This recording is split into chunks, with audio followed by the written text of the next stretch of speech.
ঈদের ছুটি শেষ, আজ থেকে খুলছে অফিস, ব্যাংক। রাজধানীতে ফিরছেন কর্মজীবী মানুষ।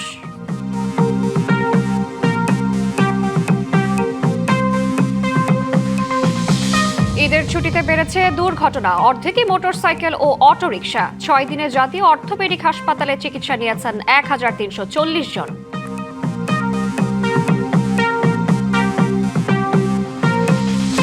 বেশিরভাগ পাম্পে মিলছে না পেট্রোল অকটেন। ব্যাংক বন্ধ থাকায় সংকট, বলছেন মালিকরা। সরবরাহ বাড়ানো হয়েছে, জানালেন জ্বালানি মন্ত্রী।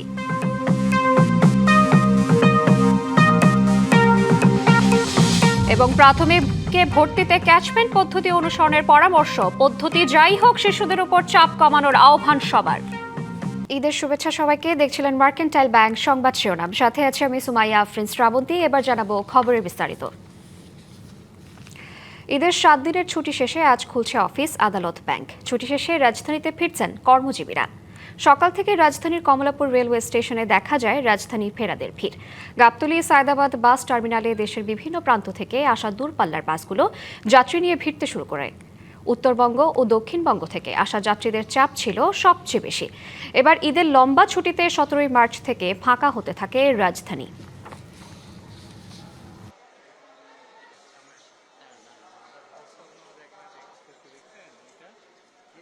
এবার স্মুথ, অন্যান্য বারের চেয়ে এবার স্মুথ হয়েছে, কিন্তু আজকে একটু ট্রেন লেট হওয়ার কারণে অফিসে একটু ঢুকতে লেট হবে। অন্যান্য বার একটু তুলনামূলক ঈদ জার্নি মোটামুটি ভালো ছিল। তো এবার ট্রেনগুলো লেট, যাওয়ার সময়ও ট্রেন প্রায় ওই যে দুর্ঘটনার কারণে অনেক লেট ছিল, আর আসার সময় ট্রেনটা প্রায় 2 ঘন্টা লেট। শেষ হয়েছে ঈদের 7 দিনের ছুটি, রাজধানীতে ফিরছেন কর্মজীবীরা। আরো জানাতে সরাসরি যুক্ত হচ্ছেন সহকর্মী হাসান আল মামুন। মামুন, ঈদের ছুটি তো শেষ হয়েছে, এবার রাজধানীতে ফেরার পালা। কেমন দেখছেন সকালের চিত্র, জানাবেন। শ্রাবন্তী, ধন্যবাদ আপনাকে। ঈদ উল ফিতরের আজ 4র্থ দিন শেষ হলো এবং সরকারি ছুটিও শেষ হয়েছে। ইতিমধ্যেই কিন্তু কর্মজীবী যেসব মানুষ ঈদের ছুটিতে বাড়িতে গিয়েছিল, তারা কিন্তু পরিবার পরিজন নিয়ে ঢাকাতে ফিরছেন। আমরা দেখেছি সকাল থেকে বেশ কয়েকটি ট্রেন কমলাপুর রেল স্টেশনে দেশের বিভিন্ন প্রান্ত থেকে এসেছে এবং এখানে আমরা যেটি দেখেছি যে যাত্রীরা নামার পরে যেটি অভিযোগ করেছেন যে যাওয়ার সময় যেই যতটা উচ্ছ্বাস নিয়ে গিয়েছেন, আসার সময় তার থেকে বেশি বিমর্ষ হয়ে তারা ফিরেছেন। তারা অভিযোগ করছেন যে শিডিউল বিপর্যয়, ট্রেনের ভেতরের যেই অবস্থা সেটি নিয়ে তারা অভিযোগ করেছেন। দাঁড়িয়ে থাকা এবং বিশেষ করে সৈয়দপুর স্টেশন থেকে সাধারণ যেসব মানুষ গড়পাত্তা ওঠার টিকিট না কেটে, সেক্ষেত্রে ট্রেনের যারা দায়িত্বে রয়েছেন, টিটি রয়েছেন, যারা টিকিট চেক করেন, তারা কোনো ব্যবস্থা না নেওয়া, বিভিন্ন অভিযোগ তারা করেছেন। এবং আমরা দেখেছি যে কিছুক্ষণ আগে যে চিলাহাটি এক্সপ্রেস নামে একটি ট্রেন যেটি দিনাজপুরের উদ্দেশ্যে ছেড়ে গিয়েছেন, সেই ট্রেনটিও কিন্তু প্রায় 2 ঘন্টা লেটে ছেড়ে গিয়েছে। যেটি 6:45-টায় ছাড়ার কথা, সেটি 9টায় ছেড়েছে। এবং আমার বামে যেই ট্রেনটি দেখতে পাচ্ছেন, যে এই ট্রেনটি কিন্তু কিছুক্ষণ আগে প্ল্যাটফর্মে এসে পৌঁছেছে। এটি জামালপুর থেকে এসেছে এবং এই ট্রেনের যাত্রীরা অভিযোগ করেছেন একই, যে যাওয়ার সময় তারা যতটা উচ্ছ্বাস নিয়ে গেছেন, ফেরার পথে কিন্তু তারা বেশি ভোগান্তিতে পড়েছেন। বিশেষ করে ট্রেনের ভেতরের অব্যবস্থাপনা নিয়ে তারা অভিযোগ করেছেন। সেক্ষেত্রে তারা সরকারের পদক্ষেপও কামনা করেছেন। সব মিলিয়ে যদি বলি যে রাজধানীতে কিন্তু মানুষ ফিরছে খুব উচ্ছ্বাস নিয়ে। তাদের অনেকেই ট্রেন লেট হওয়ার কারণে তারা অফিস করতে পারবেন না, এমন অভিযোগ করেছেন। এবং আরেকটি তথ্য আপনাকে জানিয়ে রাখতে চাই, সেটি হচ্ছে যে ঈদে ফেরার সময়, অর্থাৎ বাড়িতে ফেরার সময় ট্রেনের ছাদে যে পরিমাণ মানুষ দেখা যায়, ফেরার পথে কিন্তু ট্রেনের ছাদে তেমন মানুষ নেই এবং ট্রেনের ছাদ ফাঁকা ছিল। এবং যত ভিড় বা ভোগান্তি হয়েছে ট্রেনের ভেতরে, এবং অভিযোগ তাদের সেটা নিয়ে। আর এখনও কিন্তু মানুষ যারা ঈদে ঢাকাতে ঈদ করেছেন, তারা বাড়িতে ফিরছেন। তারা ঢাকা ঈদ শেষে এই ঈদের ভোগান্তি এড়ানোর জন্য তারা এখন বাড়িতে যাচ্ছেন অনেক পরিবার পরিজন নিয়ে, এমনটি আমরা দেখেছি। তারাও একই অভিযোগ করেছেন যে ট্রেনের যেই শিডিউল বিপর্যয়, সেই বিপর্যয় নিয়ে তারা অভিযোগ করেছেন। তারা এই ক্ষেত্রে যারা কর্তৃপক্ষ রয়েছেন তাদের হস্তক্ষেপ কামনা করেছেন, যাতে এই ভোগান্তি থেকে তারা রক্ষা পান। তো সব মিলিয়ে যদি বলি যে কমলাপুর রেলওয়ে স্টেশনের দেশের বিভিন্ন প্রান্ত থেকে যেসব ট্রেন আসছে, সেসব ট্রেনে কিন্তু উপচে পড়া যাত্রীর ভিড় লক্ষ্য করা যাচ্ছে। তো কমলাপুর রেলওয়ে স্টেশন থেকে এখন পর্যন্ত এই ছিল আমার কাছে সর্বশেষ। শ্রাবন্তী। মামুন, আপনাকে ধন্যবাদ। এবার ঈদের ছুটিতে মৃত্যুর মিছিল সড়কে, এর অর্ধেকই মোটরসাইকেল ও অটোরিকশা দুর্ঘটনা। ঈদের দ্বিতীয় দিনে প্রাণ গেছে অন্তত 24 জনের, আর 6 দিনে জাতীয় অর্থোপেডিক হাসপাতালে চিকিৎসা নিয়েছেন 1340 জন। এর মধ্যে শুধু সড়ক দুর্ঘটনার শিকার 314 জন। এজন্য উৎসবে অসচেতনতা ও সড়কে দায়িত্বরতদের গাফিলতিও দেখছেন বিশেষজ্ঞরা। ঈদের দিন আনন্দে মোটরসাইকেলের বেপরোয়া গতিতে হাসপাতালে নিয়ে এসেছে সিরাজগঞ্জের এসএসসি পরীক্ষার্থী রোহিত শেখকে। পা ভেঙে এখন কাতরাচ্ছেন জাতীয় অর্থোপেডিক হাসপাতালের বিছানায়। ওই বাইকে থাকা 3 বন্ধুর একজন মারা গেছেন। ভবিষ্যৎ নিয়ে অনিশ্চয়তায় বাকি দুজন। আমরা এদিকে ওইদিকে চলে আসে, সরাসরি আমাদের গাড়ির সাথে ওটা লেগে গেছে সামনাসামনি। গতি ছিল ভালোই, যে ড্রাইভ করছিল ওরে হসপিটালে নিয়ে গেছে, তারপরে আমার নিয়ে গেছে, পরে হসপিটালে নিয়ে যাওয়ার পরে কিছুক্ষণ পরে শুনেছি মারা গেছে। এদিকে ব্যবসার কাজে বেরিয়ে সিএনজি অটোরিকশার বেপরোয়া গতির কারণে সেতু থেকে নদীতে পড়ে যান নবাবগঞ্জের সুমন। ঈদের আগে এমন দুর্ঘটনায় উৎসবের আনন্দ মাটি পরিবারের। টার্নিং আছে ব্রিজে, রানিং গতি খুব। আমি বলছিলাম সিএনজি ড্রাইভারে আসতে যাইতে, সে ব্রিজে উপরতে ফেলাচ্ছে, মোটামুটি 35-40 ফিট হবে। সিএনজি আমার এই পায়ের উপর আছিল বামে। দেশের বিভিন্ন স্থানে ঘটা দুর্ঘটনায় এমন অনেকে এখন জাতীয় অর্থোপেডিক হাসপাতালে ভর্তি, যাদের পরিবারের ঈদ আনন্দের পরিবর্তে নেমে এসেছে চরম উৎকণ্ঠা। চিকিৎসকরা বলছেন, অন্য যে কোনো সময়ের চেয়ে ঈদের সময় দুর্ঘটনার রোগী বেশি চিকিৎসা নিতে আসেন। এদের মধ্যে অনেকেই বাইক ও অটোরিকশা দুর্ঘটনার শিকার। 1340 জন পেশেন্ট অ্যাটেন্ড করছে টোটাল, তার মধ্যে 314 জন হচ্ছে রোড ট্রাফিক অ্যাক্সিডেন্ট, এবং এর মধ্যে আবার 177 জন হচ্ছে আপনার ওই অটো আর ওই যে মোটরসাইকেল মিলে। হাত পা ভাঙ্গাগুলোই বেশি, যেগুলো অটো এবং মোটরসাইকেল। গত 3 বছরের পরিসংখ্যান বলছে, উৎসব আনন্দের দিনগুলোতে বাড়ে দুর্ঘটনা। প্রতি বছরই ঈদ উল ফিতরেই ঘটে 300 থেকে 350 দুর্ঘটনা। এতে প্রাণ হারান 300 থেকে 400 মানুষ। যোগাযোগ বিশেষজ্ঞরা বলছেন, সারা বছর দায়সারাভাবে চলে 7 দিনের মধ্যে দুর্ঘটনা কমানো সম্ভব না। দরকার সড়কে সংশ্লিষ্টদের জবাবদিহির আওতায় আনা আর প্রযুক্তির সহায়তা। বিজ্ঞান বলে রাস্তাটা হবে রেগুলেটেড, কে রাস্তায় নামবে না নামবে, কে বৈধ কে অবৈধ, সারা বছর ধরে এটাকে নিবিড় নজরদারি করে নিরাপদ সড়ক নিশ্চিত করব। তাহলে ঈদের সময় সঙ্গত কারণে চাপ বাড়বে, একমুখী চাপ হয়, সবাই একসাথে দিতে চায়। এটার ম্যানেজমেন্টের জন্য তখন আর গায়ে গতরে নামতে হয় না। তাহলে হয় কি, জনগণ স্বস্তির একটা ঈদ করতে পারে। এছাড়া সড়ক দুর্ঘটনা এড়াতে যাত্রীদের সচেতনতার উপরও জোর দিচ্ছেন বিশেষজ্ঞরা। Farhaduzzaman, DBC news, Dhaka. ঈদের তৃতীয় দিন সোমবার জ্বালানি তেল নিয়ে নতুন তেলেশমাতি শুরু হয়। ওই দিন সকাল থেকে রাজধানীর বেশিরভাগ পাম্পে মেলেনি পেট্রোল অকটেন। যদিও ডিজেল দেয়া হচ্ছে অনেক পাম্পে, তবে জ্বালানি মন্ত্রী জানিয়েছেন তেলের কোনো সংকট নেই, ফলে আতঙ্কেরও কোনো কারণ নেই। সরকার ঈদের আগেই জ্বালানি তেলের রেশনিং পদ্ধতি তুলে দিয়েছে, তবে তখনও স্বাভাবিক অবস্থায় পৌঁছায়নি তেল সরবরাহ। তবে ঈদের দিন ও পরের দিন সড়কে যানবাহন কম থাকায় সেভাবে সংকটের বিষয়টি বোঝা না গেলেও সোমবার সকাল থেকেই তার প্রভাব পড়তে শুরু করেছে। আমি 7টার সময় সিরিয়াল দিচ্ছি আর কি। তেল হয়তো 7-8 ঘন্টা সিরিয়াল দেওয়া লাগে, 5 ঘন্টা সিরিয়াল দেওয়া লাগে, তারপর তেল পাই আর কি। আমি আসছি 9:30টার দিকে, আর তেল আসছে 10:30টায়। হঠাৎ করে লোড করলো, এখন দিচ্ছে। আর এখনো তো যাই নাই, বেশি নিচ্ছে কিনা বলতে পারতেছি না। ডিপো থেকে তো আমার দরকার ছিল আজকে 13.5 টোটাল 18,000 লিটার অকটেন আসছে, আর 4,500 ডিজেল আসছে। এটা যতক্ষণ গাড়ি আছে আমি দিতে পারবো, আমার কোনো চাহিদার নাই, যে যা চাচ্ছে আমি দিতে পারছি। পেট্রোল পাম্প ওনার্স অ্যাসোসিয়েশন বলছে, ব্যাংক বন্ধ থাকায় পে অর্ডার না করতে পারায় ডিপো থেকে তেল আনা যাচ্ছে না। শিগগিরই পরিস্থিতি স্বাভাবিক হবে। তেলের সংকট নিয়ে অপপ্রচার চালানো হচ্ছে বলেও অভিযোগ তাদের। ব্যাংক আজকে 5 দিন যাবত বন্ধ। পে অর্ডার দেওয়ার পর ডিপো থেকে আপনাকে তেল সাপ্লাই করবে। ডিপো আজকেও খোলা আছে, গতকাল আর ঈদের দিন, এই 2 দিন মাত্র ডিপো বন্ধ ছিল। ঈদের আগের দিনও ওনারা রাত 12টা পর্যন্ত তেল দিচ্ছে। যার পে অর্ডার আছে সে তেল নিতে পারছে, যার পে অর্ডার নেই সে তেল নিতে পারে নাই। এদিকে গুলশানের নিজ বাসভবনে সাংবাদিকদের সঙ্গে আলাপে জ্বালানি মন্ত্রী জানিয়েছেন, আতঙ্কিত হয়ে তেল কেনার প্রতিযোগিতা করার কোনো কারণ নেই, দেশে যথেষ্ট মজুদ আছে। স্পট মার্কেটে আমরা কিনছি, ভর্তুকি দিয়ে জনগণকে আমরা তেল দিচ্ছি। সেই জন্যই আমি জনগণের কাছে আহ্বান করছি যে আপনারা প্যানিক করবেন না, আপনাদের প্রয়োজনের বেশি তেলটা নেবেন না। মন্ত্রী প্রয়োজনের বেশি তেল না নিতে জনগণের প্রতি আহ্বান জানানোর পাশাপাশি সহযোগিতা কামনা করেন। মানে জনগণের কাছে এবং যারা নাকি গাড়ি চালায় তাদের কাছে আমার একটা আহ্বান থাকবে যে আপনারা প্রয়োজনের বেশি তেল নিয়েন না। Afrin Anwar, DBC news, Dhaka. সরকারের পক্ষ থেকে বলা হচ্ছে জ্বালানি তেলের সংকট নেই, পর্যাপ্ত মজুদের কথা বলা হচ্ছে। তবে কিছু কিছু পাম্পের সামনে দেখা দিয়েছে কয়েক কিলোমিটার দীর্ঘ লাইন। এ বিষয়ে আরো জানাতে আমাদের সঙ্গে যুক্ত হচ্ছেন আমাদের সহকর্মী নাজমুল। সরকারের পক্ষ থেকে বলা হচ্ছে তেলের সংকট নেই, কিন্তু কেন এত দীর্ঘ লাইন, কি বলছেন তারা?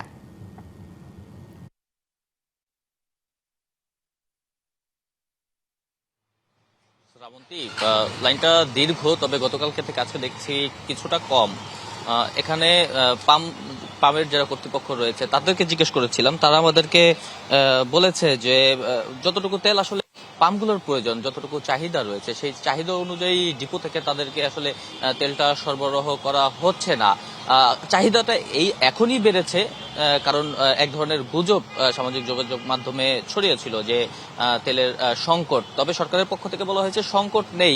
সেই সরকারের সেই বাণী আসলে সাধারণ মানুষ মানতে নারাজ। তারা আশঙ্কা থেকে যতটুকু তেল প্রয়োজন তার থেকে আসলে বেশি তেল নেওয়ার চেষ্টা করছেন, যে কারণে আসলে পাম্পগুলোতে চাহিদাও বেড়েছে। তবে এই যে চাহিদা বেড়েছে সেই চাহিদা অনুযায়ী পাম্প যারা মালিক রয়েছেন তারা বলছেন যে আসলে তারা সেই তেলটি পাচ্ছেন না। আমরা রয়েছে এখন মহাখালীর একটি পাম্প স্টেশনে। এখানে আমরা যেটি দেখছি যে যেই মোটরসাইকেলগুলো রয়েছে সেই মোটরসাইকেলগুলোকে রেশনিং পদ্ধতিতে তেল দেওয়া হচ্ছে। যদিও রেশনিং পদ্ধতিতে তেল দেওয়ার কোনো নির্দেশনা সরকার এই মুহূর্তে দেয়নি, যেটি ঈদের আগে দিয়েছিল, দেওয়ার পরে আবার তুলে নেওয়া হয়েছিল। তবে ঈদের পরে আজকে থেকে যেটি দেখছি আমরা, মোটরসাইকেলে 500 টাকার তেল দেওয়া হচ্ছে, যা প্রায় 4 লিটারের মতো। এবং যেই গাড়িগুলো রয়েছে, প্রাইভেট কারগুলো রয়েছে, সেই গাড়িগুলোকে কিন্তু 25 লিটার তেল দেওয়া হচ্ছে। তো এই যে রেশনিং পদ্ধতিতে তেল দেওয়া হচ্ছে, এটা নিয়েও কিন্তু যারা তেল নিতে আসছেন তারা কিন্তু শঙ্কার কথা বলছেন। তারা বলছে যে তেলটা তাদের চাহিদা মতো দেওয়া হলে আসলে এই যে দীর্ঘ লাইন বা এই যে ভিড় বা মানুষের যেই আশঙ্কা, সেই আশঙ্কাটা হয়তো থাকবে না। তো এই বিষয়টিও একটু সরকারকে নজর দেওয়ার আহ্বান তারা জানিয়েছেন। শ্রাবন্তী। নাজমুল, আপনাকে ধন্যবাদ। প্রাথমিকের নামি দামি স্কুলে ভর্তিতে অসুস্থ প্রতিযোগিতা বন্ধে এলাকা ভিত্তিক বা ক্যাচমেন্ট পদ্ধতি অনুসরণের পরামর্শ দিয়েছেন বিশেষজ্ঞরা। এতে করে আরও বেশি শিশুদের শিক্ষামুখী করা যাবে বলে মত তাদের। তবে যে পদ্ধতিই হোক, ভর্তিতে শিশুদের উপর চাপ তৈরি না করার পরামর্শ মনোরোগ বিশেষজ্ঞদের। দীর্ঘদিন পর লটারি পদ্ধতির পরিবর্তে আবারও প্রাথমিকে ভর্তির ক্ষেত্রে ভর্তি পরীক্ষা পদ্ধতি চালু করতে যাচ্ছে সরকার, যা নিয়ে চলছে আলোচনা সমালোচনা। প্রাথমিকে দেশের নামিদামি স্কুলগুলোতে শিশুদের ভর্তির জন্য মুখিয়ে থাকেন অভিভাবকরা। দীর্ঘদিনের লটারি পদ্ধতির পর আবারও ভর্তি পরীক্ষা চালু হলে এই ভর্তি যুদ্ধের চাপ পড়বে শিক্ষার্থীদের ওপর। বিশেষজ্ঞরা বলছেন, তথাকথিত ভালো স্কুলে ভর্তির জন্য অভিভাবকদের অসুস্থ প্রতিযোগিতা বন্ধে ক্যাচমেন্ট পদ্ধতি প্রচলন বড় সমাধান হতে পারে। ক্লাস্টার পদ্ধতিতে ক্যাচমেন্ট এরিয়ার মধ্যে নির্ধারিত স্কুলে ওই অঞ্চলের অভিভাবকরা এবং শিশুদেরকে ভর্তি করা বাধ্যতামূলক করে আমি মনে করি শিশুদের স্ব অঞ্চলে ভর্তি করবার যে প্রক্রিয়া, সেটা চালু করলে এই অসুস্থ প্রতিযোগিতা অনেকটা কমে যাবে। এছাড়াও আরও নানা রকমের বৈজ্ঞানিক, যৌক্তিক এবং গ্রহণযোগ্য পদ্ধতি বা প্রক্রিয়া আছে, সেটি আমি মনে করি যে শিক্ষা মন্ত্রণালয়ের সময় নিয়ে ভেবে চিন্তে গবেষণা করে তার পরবর্তীতে এই সিদ্ধান্তটি চূড়ান্তভাবে নেওয়া উচিত। ক্যাচমেন্ট পদ্ধতি অনুসরণে শিশুদের আরও বেশি শিক্ষাগামী করা যাবে বলেও মত বিশেষজ্ঞদের। জোনিং এর মাধ্যমে সব শিক্ষার্থীদেরকে যাতে আমরা স্কুলে আনতে পারি সেই ব্যবস্থা করা, যেটা এখন 40% আছে ক্যাচমেন্ট এরিয়ার কোটা, সেটা হয়তো 80% করা যেত। কিন্তু কোনো বিকল্প না ভেবে, আলাপ আলোচনা না করে সিদ্ধান্তটা চাপিয়ে দেয়, কতটুকু সঠিক হয়েছে বুঝতে পারছি না। তবে যে পদ্ধতিই হোক, ভর্তিতে শিশুদের উপর যাতে কোনো ধরনের চাপ তৈরি না হয় সেদিকে নজর রাখার পরামর্শ মনোরোগ বিশেষজ্ঞদের। শুধুমাত্র শহর কেন্দ্রিক বা একটা নির্দিষ্ট সোশিও ইকোনমিক কন্ডিশনের কথাটা চিন্তা না করে, আমরা যদি হলো সব ধরনের বাচ্চাদের কথা চিন্তা করে হলো আসলে প্রশ্ন পদ্ধতিগুলো করে, সেটা বেশি গ্রহণযোগ্য বা সেটাই বিবেচনায় রাখা উচিত। সবশেষ নিয়ম অনুযায়ী 6 বছর বয়স থেকে প্রাথমিকে ভর্তি হতে পারে শিশুরা। প্রতি বছর প্রাক প্রাথমিক ও প্রাথমিকে ভর্তি হয় প্রায় 40 লাখ শিশু। মনিরুল সোহাগ, ডিবিসি নিউজ, ঢাকা। দুর্নীতি ও হত্যা মামলার আসামি ফেনী 3 আসনের সাবেক সংসদ সদস্য অবসরপ্রাপ্ত লেফটেন্যান্ট জেনারেল মাসুদ উদ্দিন চৌধুরীকে গ্রেফতার করা হয়েছে। মধ্যরাতে রাজধানীর বাড়িধারা ডিওএইচএস থেকে তাকে গ্রেফতারের পর ডিবি কার্যালয়ে নেওয়া হয়। আইনশৃঙ্খলা বাহিনী জানায়, হত্যা মামলার আসামি গ্রেফতারি পরোয়ানাভুক্ত ছিলেন মাসুদ উদ্দিন চৌধুরী। সেই পরোয়ানার ভিত্তিতেই তাকে গ্রেফতার করা হয়েছে। 2018 সালের একাদশ জাতীয় সংসদ নির্বাচনে ফেনী 3 আসন থেকে জাতীয় পার্টির মনোনয়নে সংসদ সদস্য নির্বাচিত হন তিনি। এর আগে তিনি আওয়ামী লীগের মনোনয়ন ফর্ম নিয়েছিলেন। তবে 5 দিনের মধ্যে দল পরিবর্তন করে জাতীয় পার্টির মনোনয়নে নির্বাচন করেন এবং বিজয়ী হন। নির্বাচনের আগেই তিনি দলটির সভাপতিমণ্ডলীর সদস্য হন। দেশের বহুল আলোচিত 1-11 সময় সাবেক এই সেনা কর্মকর্তা গুরুতর অপরাধ দমন সংক্রান্ত জাতীয় সমন্বয় কমিটির সমন্বয়কের দায়িত্ব পালন করেন।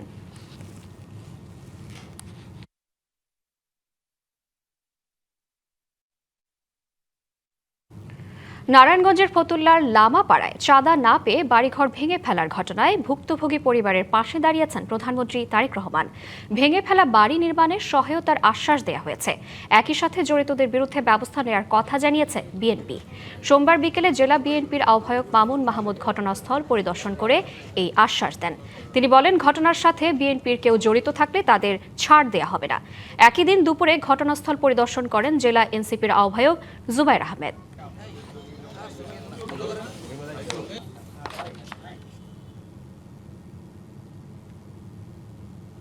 দেশে যক্ষ্মা রোগী বাড়লেও আন্তর্জাতিক সহায়তা বন্ধ হওয়ায় কমেছে বরাদ্দ, রোগ নির্ণয়ের সুযোগ, ওষুধের প্রাপ্যতা, চিকিৎসা ও সেবার পরিধি। শঙ্কা দেখা দিয়েছে যক্ষ্মা নিয়ন্ত্রণ কর্মসূচির ভবিষ্যৎ নিয়েও। এমন পরিস্থিতিতে বিশ্ব যক্ষ্মা দিবসে বরাদ্দ বাড়ানোর উপর গুরুত্ব আরোপ করেছেন চিকিৎসকরা।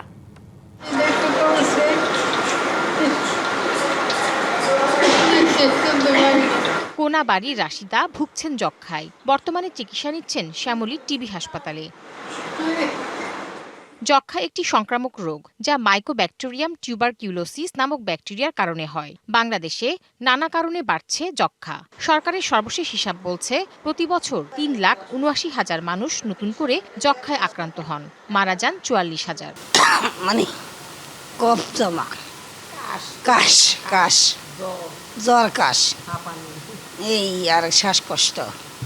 এখন সময় হাঁপারটা ব্যথা করে নিচে ছাড়তে গেলে। পানিটা একটু কমেছে তো হালকা ব্যথা আছে আর কি। চিকিৎসকরা বলছেন, যক্ষ্মার বিভিন্ন ধরনের মধ্যে ওষুধ প্রতিরোধী যক্ষ্মাও বাড়ছে, যা উদ্বেগজনক।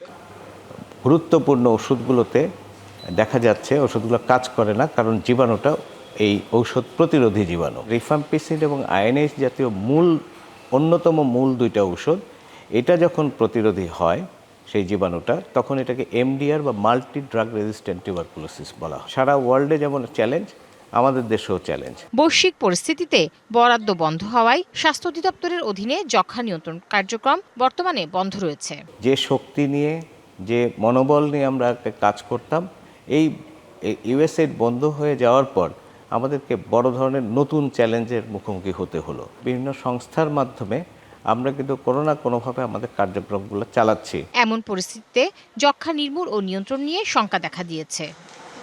Tahsina Jessy, DBC news, Dhaka.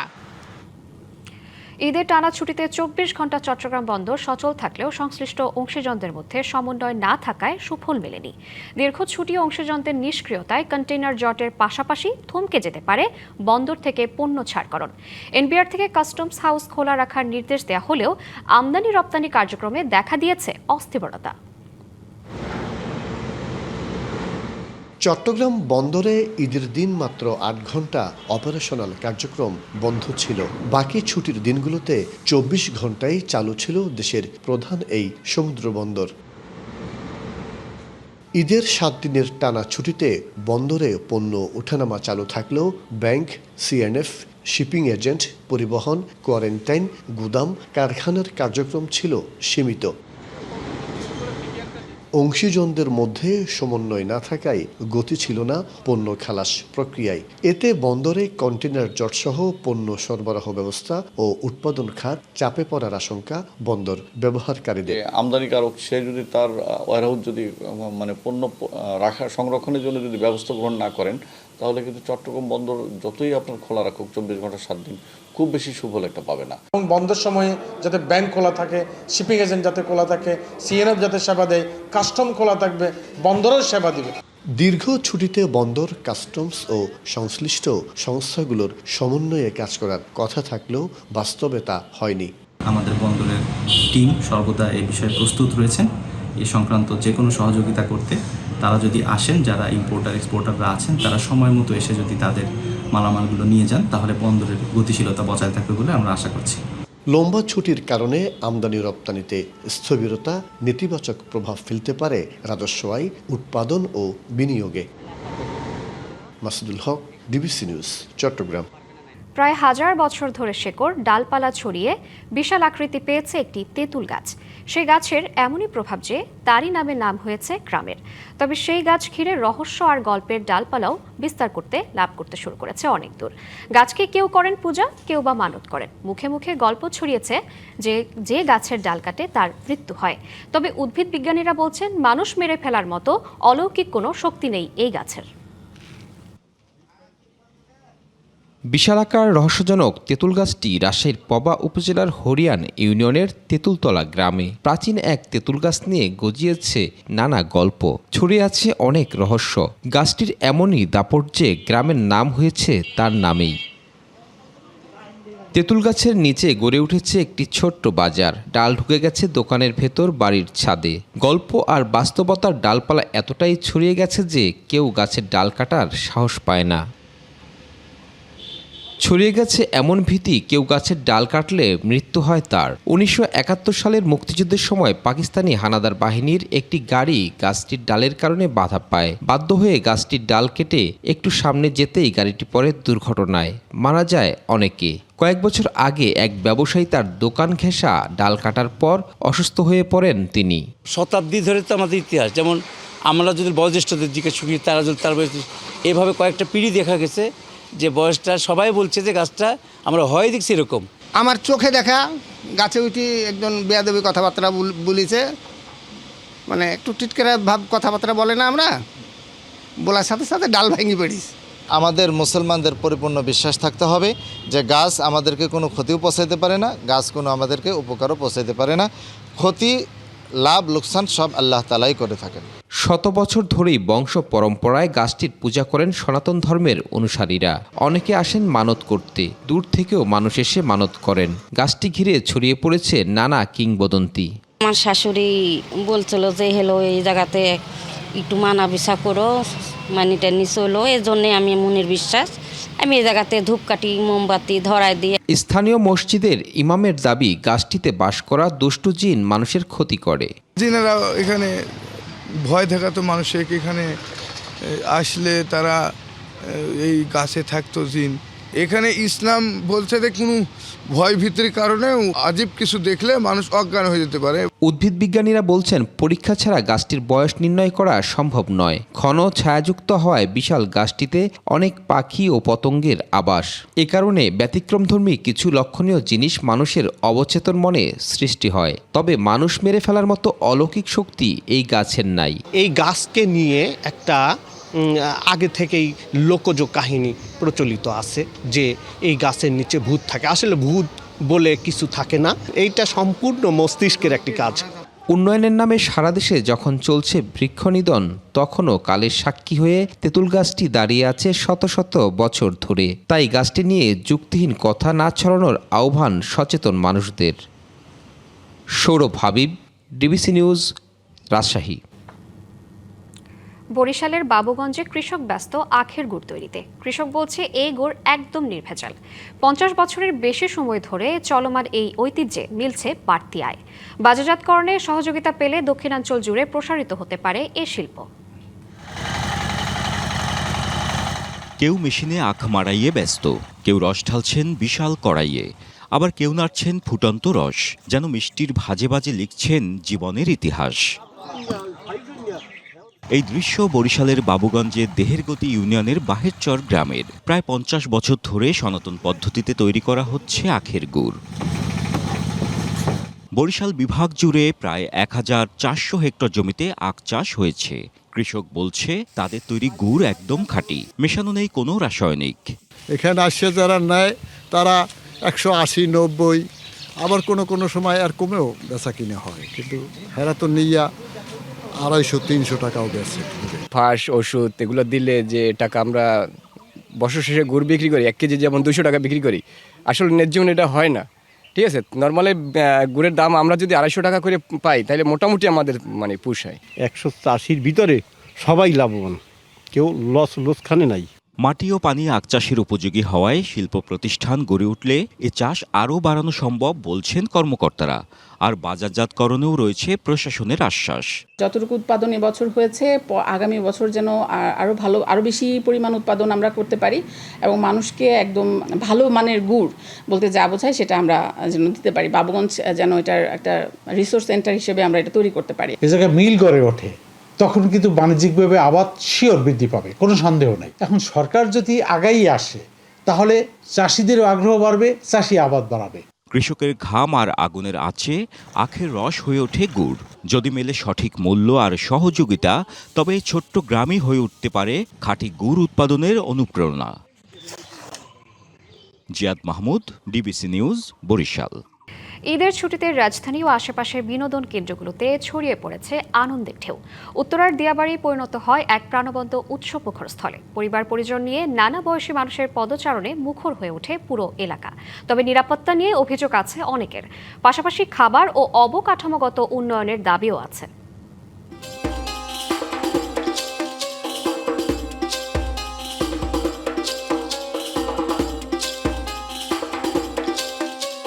ঈদের তৃতীয় দিনে শিশুদের উচ্ছ্বাস, বড়দের অবসর, বিনোদন আর চারপাশ জুড়ে উৎসবের আমেজ মিলিয়ে দিয়াবাড়ি যেন হয়ে ওঠে ঈদ আনন্দ ভাগাভাগির এক মিলন মেলা। দুপুরের পর থেকে রাজধানীর উত্তরা দিয়াবাড়ি মেট্রো রেল স্টেশনে খোলা জলাশয়ে কায়াকিং, বিভিন্ন রাইড, ওয়াটার বেলুনে মেতে ওঠে শিশু কিশোরা। হাসি আনন্দে ফুটে ওঠে নগর জীবনের এক অন্যরকম উৎসবের চিত্র। ঈদ আনন্দটাই আসলে একটা অন্যরকম, নতুন ড্রেস, নতুন জুতা, ঘোরাঘুরি। সরকার আরো ইনশাল্লাহ আরো এটা ডেভেলপ করে দিলে আরো এখানে আরো ঈদ উদযাপন সবাই মিলে করতে পারবে ইনশাল্লাহ। আগে কখনো আসিনি, তো এই জায়গাটা আরো অনেক সুন্দর হোক, আমরা যেন প্রতি বছর আসতে পারি এই জায়গায়। ঈদের ছুটিতে রাজধানীর বিনোদন কেন্দ্রগুলোতে প্রিয়জনদের নিয়ে আনন্দমুখর সময় কাটাচ্ছে নানা বয়সের মানুষ। উন্মুক্ত পরিবেশে ঘোরাঘুরি করতে পেরে খুশি দর্শনার্থীরও। ভালো লাগবে, সবাই একসাথে আনন্দ করবে, তাই ভালো লাগবে। এরকম দৃশ্য তো রাজধানীতে দেখা যায় না সচরাচর। অনেক ভালো লাগতেছে, ঈদের আনন্দটা ডাবল হয়ে গেছে। হ্যাঁ, প্রথম আমি লাইফ জ্যাকেটটা যেটা আশা করলাম সেটা পাইলাম।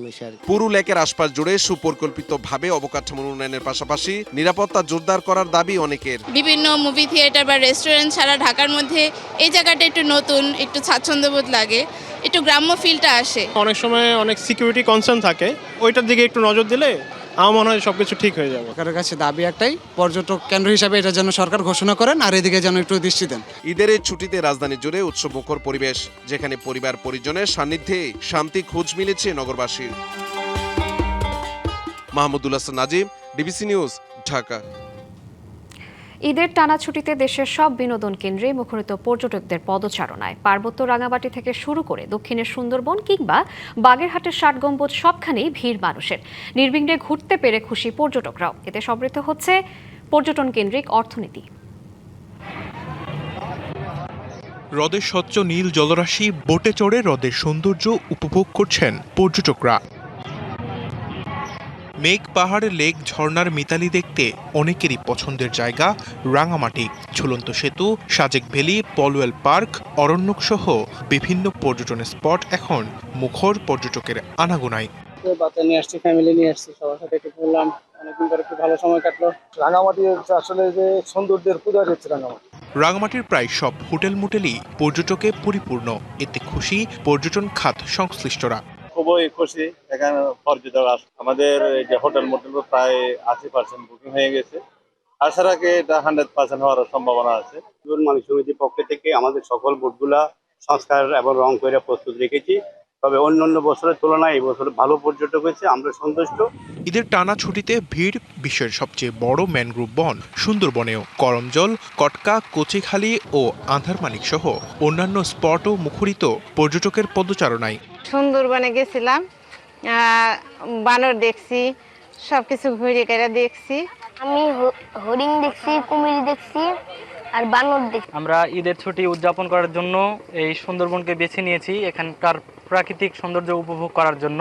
করমজাল এবং সুন্দরবন আর বাড়িয়া দেখতে অনেক সুন্দর লাগলো। আমার ভিতরে পর্যটকদের সুন্দর সুব্যবস্থা করা হয়েছে। এখানে ঝুলন্ত ব্রিজ আছে এই পাবনার পাশে, এখানে একটা ফুড ট্রেল আছে, 2 কিলোমিটার জায়গায় ঘুরে আসতে পারে। ইচ্ছা করলে আপনি 100 মিটার জায়গাও দেখতে পাবেন।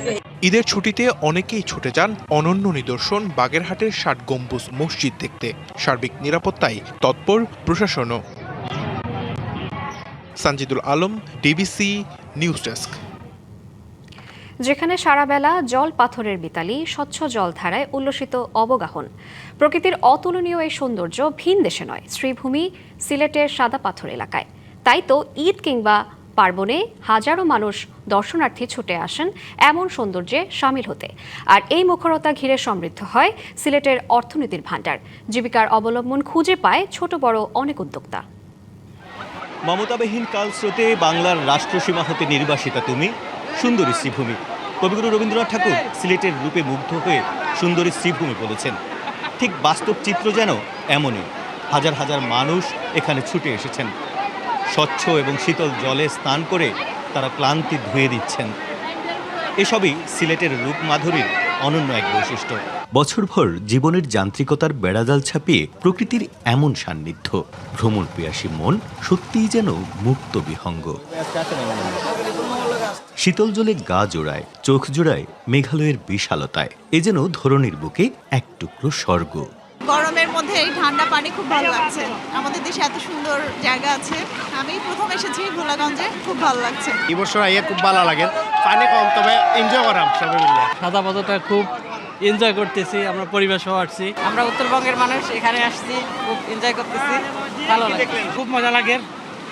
ফ্যামিলি নিয়ে আইছি, সবাই রে ঘুরতে আইছি, জাফলং গেছি, মাজার গেছি, সব জায়গায় ঘুরছি, সুন্দর লাগে। সিলেটটা আসলে মন ভরে যায়, দেখার মতো প্লেস, নান্দনিক প্লেস, সাথে পাহাড়, সাদা পাথর, ঝর্ণা, এখানে কি নাই।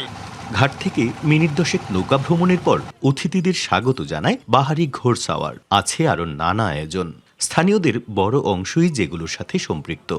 কত সুন্দর সুন্দর পাথর দেখা মনটা জুড়াইছে, সাদা পাথর দেখা মনের আশা পুরাইছে, মনের আশা পুরাইছে। এমন দৃষ্টিনন্দন স্পটে শৌচাগার সহ আরও কিছু সুযোগ সুবিধা বাড়ানোর তাগাদা পর্যটকদের আশ্বাসও দিচ্ছেন স্থানীয় সাংসদ। ন্যাচারালি থাকা ভালো, দীর্ঘমেয়াদী একটা পরিকল্পনা নিতে হবে এবং চিন্তা ভাবনা করেই নিতে হবে, যাতে করে আমাদের ইনভেস্টমেন্ট যেন বৃথা না যায় এবং সত্যিকার অর্থে মানুষ যেন এনজয় করতে পারে। প্রকৃতি অক্ষুণ্ণ রেখে সঠিকভাবে অবকাঠামোগত সুবিধা নিশ্চিত করতে পারলে সাদা পাথর দেশের অর্থনীতিতে ব্যাপক অবদান রাখবে, এমনটাই প্রত্যাশা সকলের। প্রত্যুষ তালুকদার, ডিবিসি নিউজ, সিলেট। মধ্যপ্রাচ্যের চলমান উত্তেজনার মধ্যে হরমুজ প্রণালী ঘিরে অবস্থান বদলেছে যুক্তরাষ্ট্রের। ইরানের বিদ্যুৎ কেন্দ্র জ্বালানি অবকাঠামোতে হামলা 5 দিনের জন্য স্থগিতের ঘোষণা দিয়েছেন প্রেসিডেন্ট ডোনাল্ড ট্রাম্প। একই সঙ্গে যুক্তরাষ্ট্র ও ইরানের মধ্যে গঠনমূলক আলোচনা চলছে বলেও দাবি তার। তবে এই দাবি অস্বীকার করেছে তেহরান। শনিবার হরমুজ প্রণালী খুলে দিতে ইরানকে আলটিমেটাম দেন মার্কিন প্রেসিডেন্ট ডোনাল্ড ট্রাম্প। তবে একদিন না যেতেই সুর পাল্টালেন তিনি। ইরানের বিদ্যুৎ কেন্দ্র ও জ্বালানি অবকাঠামোয় সম্ভাব্য হামলা 5 দিনের জন্য স্থগিতের ঘোষণা দিয়েছেন ট্রাম্প। স্থানীয় সময় সোমবার ট্রুথ সোশ্যালে এই ঘোষণা ছাড়াও যুক্তরাষ্ট্র ও ইরানের মধ্যে গঠনমূলক আলোচনা চলছে বলেও দাবি করেন তিনি। এদিকে আলোচনার দাবি প্রত্যাখ্যান করে ইরানের পররাষ্ট্র মন্ত্রণালয় জানিয়েছে, জ্বালানি তেলের দাম কমানো এবং সামরিক পরিকল্পনা বাস্তবায়নের জন্য সময়ক্ষেপণ করতেই এমন মন্তব্য করেছেন মার্কিন প্রেসিডেন্ট। একটি সরকারি সূত্রের বরাতে ইরানের সংবাদ সংস্থা ফার্স নিউজ জানায়, তেহরানের পক্ষ থেকে বিদ্যুৎ কেন্দ্রে পাল্টা হামলার হুঁশিয়ারি দেওয়ার পর পিছু হটেছেন ট্রাম্প। যুদ্ধের 23তম দিনে ট্রাম্পের এমন সিদ্ধান্তের পরপরই আন্তর্জাতিক জ্বালানি বাজারে প্রভাব পড়ে। তেলের দাম কমে দাঁড়ায় ব্যারেল প্রতি $96। সামিউল ইসলাম, ডিবিসি নিউজ ডেস্ক। এক সপ্তাহে 100-র বেশি পোস্ট। টার্গেট কখনো ইরান, কখনো নিজ দেশের সুপ্রিম কোর্ট, আবার কখনো মূলধারার গণমাধ্যম। মার্কিন প্রেসিডেন্ট ডোনাল্ড ট্রাম্পের নিজস্ব সামাজিক যোগাযোগ মাধ্যম ট্রুথ সোশ্যাল যেন এখন হয়ে উঠেছে হোয়াইট হাউসের অলিখিত রণকৌশল কেন্দ্র। কখনো যুদ্ধের বিজয় ঘোষণা, আবার 1 ঘন্টার মধ্যেই সুর পাল্টে নতুন হুমকি। ট্রাম্পের এই ডিজিটাল মুভমেন্ট নিয়ে বিশ্বজুড়ে চলছে তোলপাড়। সকাল কিংবা গভীর রাত, সময়টা কোনো বিষয় নয়। সাম্প্রতিক সময়ে ট্রুথ সোশ্যালে একের পর এক পোস্ট করে আলোচনার কেন্দ্রে ডোনাল্ড ট্রাম্প। বিশেষ করে গেল 7 দিনে ইরান ইস্যুতে তার আক্রমণাত্মক অবস্থান নতুন উত্তাপ ছড়িয়েছে আন্তর্জাতিক রাজনীতিতে। চলতি সপ্তাহে এক পোস্টে ট্রাম্প দাবি করেন, যুক্তরাষ্ট্র ইতোমধ্যেই ইরানকে ধ্বংস করে দিয়েছে। 1 ঘন্টা পরেই বদলে যায় তার অবস্থান। নতুন করে হুমকি দেন হরমুজ প্রণালী খুলে না দিলে আরও ভয়াবহ হামলা চালানোর। ওয়াল স্ট্রিট জার্নালের তথ্যমতে 1 সপ্তাহে প্রায় 90টি পোস্টের মাধ্যমে ট্রাম্প নিজেই যেন হয়ে উঠেছেন এই যুদ্ধের প্রধান ন্যারেটর। অনেকে মনে করছেন ট্রাম্পের পোস্টগুলো তার এক ধরনের মনস্তাত্ত্বিক যুদ্ধ। তিনি প্রথাগত কূটনীতি ভেঙে সরাসরি জনগণের কাছে পৌঁছে দিতে চান নিজের বয়ান। কেবল যুদ্ধ নয়, ট্রাম্পের ডিজিটাল তোপের মুখে পড়েছেন গণমাধ্যম কর্মীরাও। কিছু সংবাদ মাধ্যমের বিরুদ্ধে রীতিমতো রাষ্ট্রদ্রোহের অভিযোগ আনার হুঁশিয়ারি দিয়েছেন তিনি। তার দাবি, ইরান কৃত্রিম বুদ্ধিমত্তা ব্যবহার করে যে তথ্য ছড়াচ্ছে, পশ্চিমা মিডিয়াগুলো তারই প্রতিধ্বনি করছে। ট্রাম্পের নিশানা থেকে বাদ যাননি নিজ দেশের সুপ্রিম কোর্টের বিচারপতিরাও। বিভিন্ন সংবাদ মাধ্যম বলছে, ট্রাম্পের পোস্টগুলোতে যেমন রয়েছে সামরিক সাফল্যের অতিরঞ্জিত দাবি, তেমনি আছে মৃত ব্যক্তিদের নিয়ে বিতর্কিত মন্তব্য। দিয়েছেন মিত্র দেশগুলোকে যুদ্ধে যোগ দিতে বাধ্য করার প্রচ্ছন্ন হুমকিও। ট্রাম্পের এই ডিজিটাল কণ্ঠস্বর কি নতুন কোনো রাজনৈতিক নেতৃত্বের পথ দেখাচ্ছে, নাকি বিশ্বকে ঠেলে দিচ্ছে এক চরম অনিশ্চয়তার দিকে? সময়ই বলে দেবে এর জবাব, বলছেন বিশ্লেষকরা। সামিউল ইসলাম, ডিবিসি নিউজ ডেস্ক। সংবাদ এই ছিল এখনকার মতো। ডিবিসি নিউজের সংবাদগুলো পড়তে ভিজিট করুন dbcnews.tv আর ভিজিট করুন ডিবিসি নিউজের ফেসবুক পেজ এবং ইউটিউব চ্যানেল। ডিবিসির সঙ্গেই থাকুন।